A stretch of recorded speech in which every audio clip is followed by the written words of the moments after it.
Is Uber becoming a minimum wage job? Really? Uber, a minimum wage job? Nah. Nah.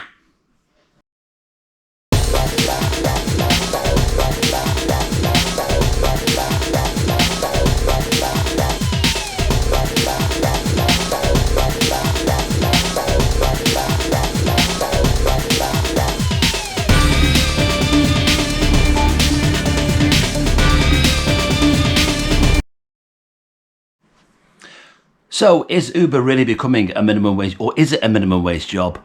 Well, for some people, yes, but for other people, no. And I'll tell you for why in a second.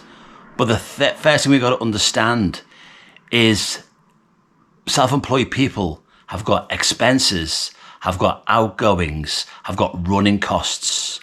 Every single job where you're self-employed, but a tiny fraction, has got running costs. If you own a shop, you have costs to the shop, rent to the shop, rates, water. I got a friend who owns a restaurant. He's got £2,000 plus a month going out just in costs.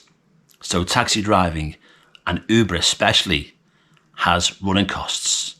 But what are they? And did they impact heavily on your overall income? You should not be afraid of running costs. Some people's running costs overwhelm them. I've got to do this, pay all this money. I've got to do this and this and the other. But every single self-employed position has running costs. And Uber is a self-employed job. You are employed. Okay, you get holiday pay, sick pay and pension. That's great. Your holiday pay doesn't really exist anymore.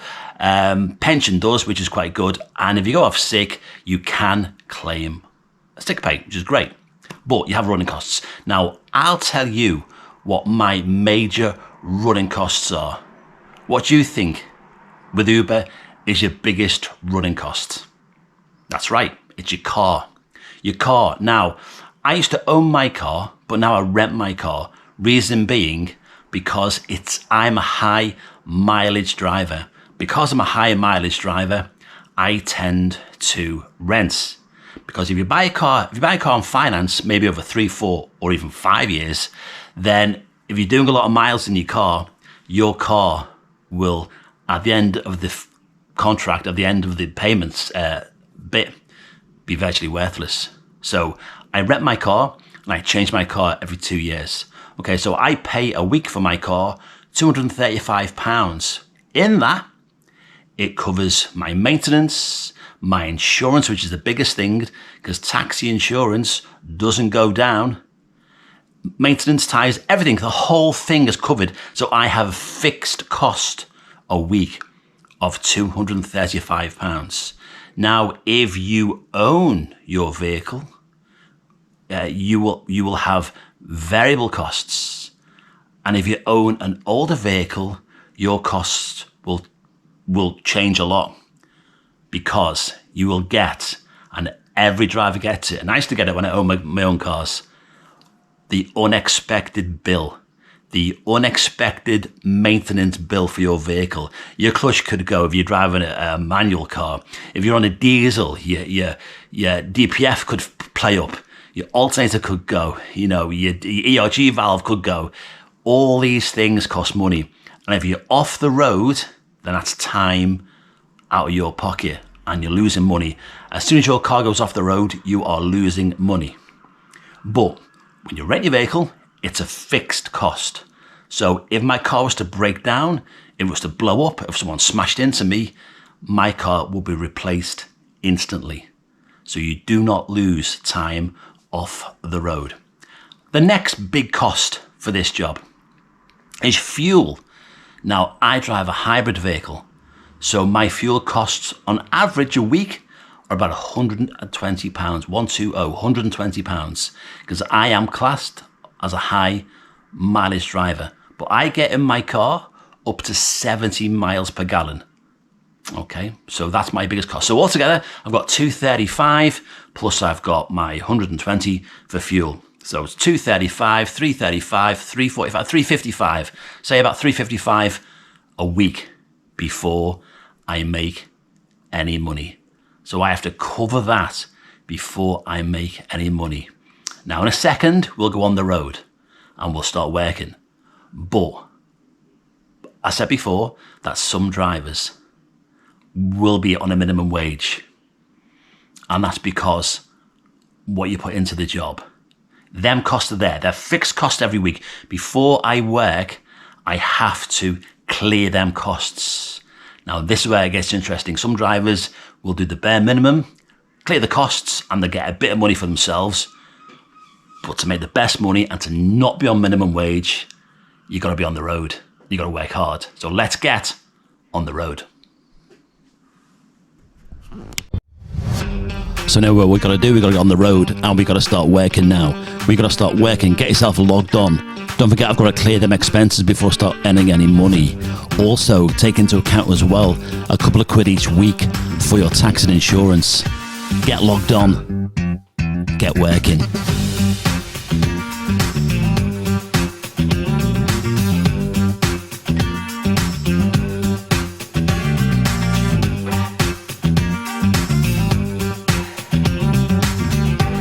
Take Trip Radars.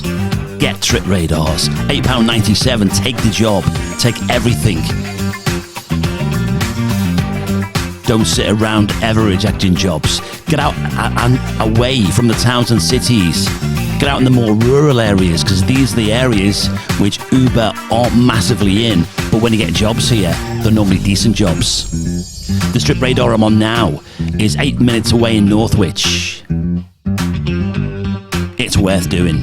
Keeping up that hourly rate. Your hourly rate is so important. Keep that hourly rate strong.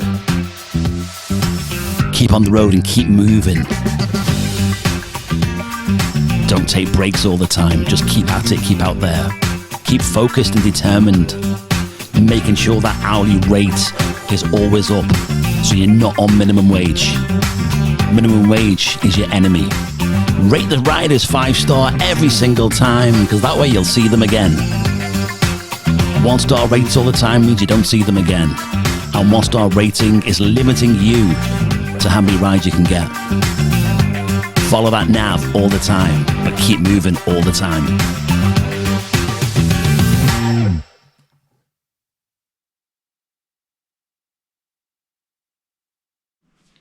So that's it. No driver should ever be on minimum wage in this job. No one should ever be on minimum wage. You've got to realise, take the jobs that come your way. It's not a hackney cab. It's the fares vary all the time, but to make the best money and not be on minimum wage, you've got to work hard at it. Okay, that's it for this one. Next video coming up. Well, we've got 3 coming up soon. And by the way, thank you for subscribing. We have more subscribers now, so thank you for everyone who subscribed to the channel. It really means a lot. Give the video the thumbs up, of course, as always. There is the thumb. There's the thumb, as always. And comments down below. Tell me what you think and why it's not a minimum wage job. Videos coming up. As I said, we're going to Blackpool. Yeah, we're still going to Blackpool. Because apparently in Blackpool, Uber getting a bit of a rough ride up there from the locals. I'm going to go up and find out exactly what's going on in Blackpool. Also, working St. Patrick's Day. Yeah, it's coming up very soon, St. Patrick's Day. That used to be one of the best days of the year to work. I started this job in 1997, and St. Patrick's Day then was like Christmas Day. But what's it like in 2024? We'll find out on the video for that one. Working Uber on St. Patrick's Day. And of course, Lee. What has Lee done? He's done something. He's changed his life.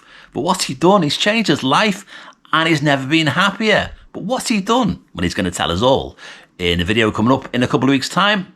So don't miss any of these videos. And don't forget to subscribe, of course, so you don't miss any videos. Join the Let's Talk Taxis family and we'll all be in it together. I'll see you on the next one. Have a great day. Keep working. Keep earning the money.